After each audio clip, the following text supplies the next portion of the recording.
Okay, this is going to be just a quick introduction to the opening for black in the modern defense called the Hippo. There's a book out called The Hippo, I think by Andrew Martin, I'm not sure. There's also a chapter on this in Hillarp Perrson's book called Tigers Modern. I'm just going to play through about 3 or 4 games. And you should know that there's also some games that are called the Hippo that comes through playing the Perrson by Spassky and Perrson, for instance. Those are older games, and I think they're called the Hippo because, as are all these games, because black stays very close to its opening ranks. In other words, black plays very sort of close to the ground, sort of like a hippopotamus moving along the ground underwater. Hippo stays sort of hidden in the marshes, they say. Although I've been told that the Russians sometimes call that opening the scorpion.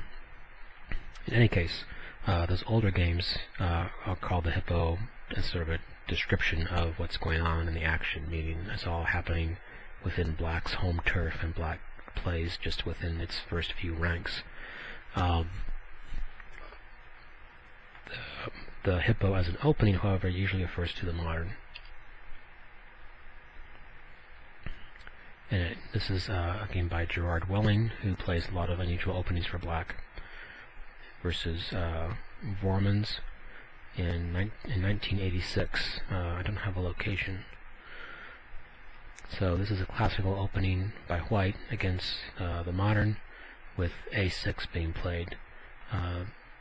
Tigers Modern, the book, is all about playing A6 in the modern as the 4th move. Almost always white responds with A4, by the way, as a response to A6. So the Hippo is to play B6 and then E6. So notice all pawn moves here so far, and one move by the bishop for black. Bishop C4 is common for white, as is Bishop G5. In the book Tigers Modern, he says Bishop G5 is bad for white. But we'll see it in several of the games. So black is almost done, and then this is the classical setup for the Hippo out of the modern. A6, B6, D6, E6, G6, and H6 have all been played. Bishops are on the 7th rank in the flanking positions, and the knights are on the 7th rank, D7 and E7. Occasionally people will still call the Hippo if NF6 is played instead, but generally this is considered the Hippo design here. Excuse my voice. In this game, black does not castle at all. It's common for black to castle very late, or not at all, when playing the Hippo, even though people are used to castling in the modern. Now the whole point of the Hippo is to begin to prepare for black to play either D5 or E5, often with a little bit of action on F5 as well. So the knight move to F6 is characteristic of this. Again, we now have D5 in this case being covered by one knight, a pawn, another knight, the queen, and the bishop. In this case, white preempts that by moving into D5, so black plays E5.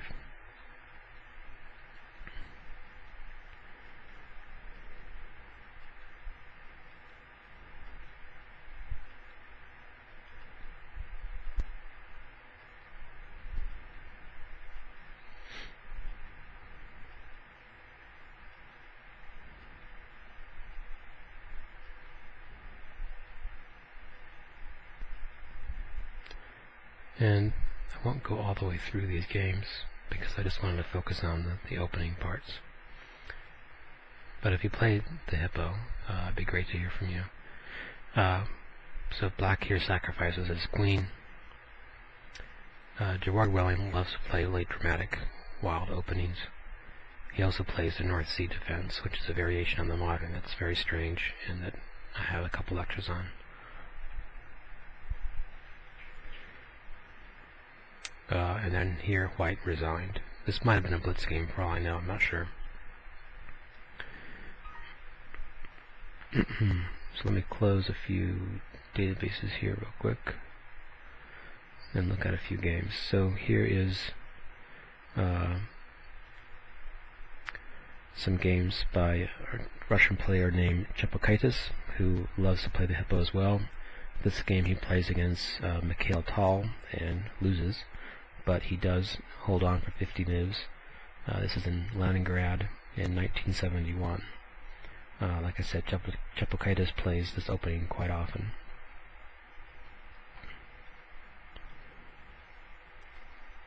So again, opening setup, in this case Tal plays c3 instead of playing the knights, and then plays f4.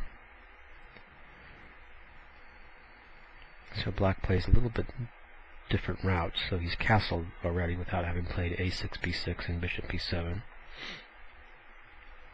But he eventually gets there. So white has already, I think, sort of ruined black's plans. Perhaps black should not have castled, I don't know.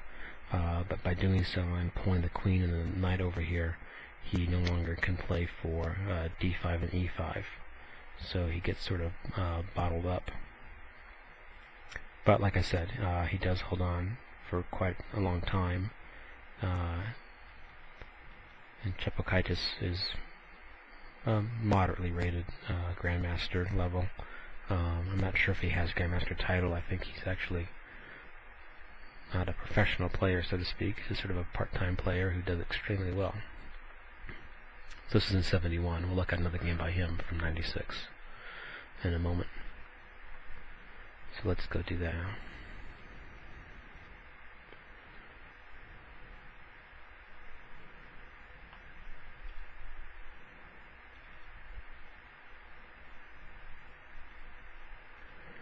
This is Hippopotamus playing in St. Petersburg, 1996, versus Sergei Yefremov.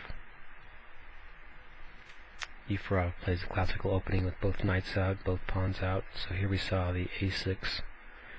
Always responses by white, a4, b6. Again, bishop g5, which is not advised.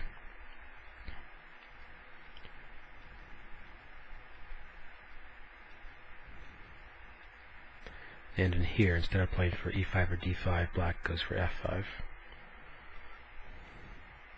And then castles. And he actually goes on to win within 35 moves. Let me stop there. Let me find one more game. This will be by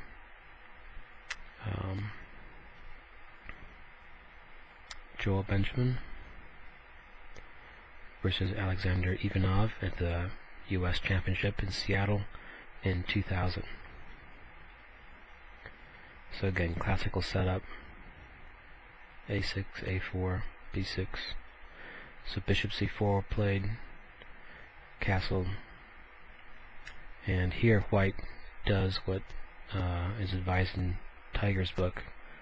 White plays bishop e3 instead of playing bishop to g5.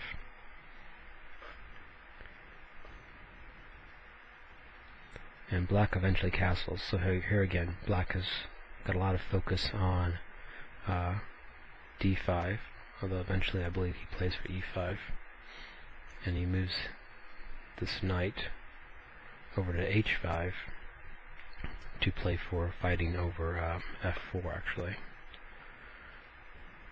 So e5, now the fight is on f4, and he castles. And this goes on for 67 moves. So I'll stop here, but that's it for sort of the opening setup, at least, of the Hippo in the modern defense.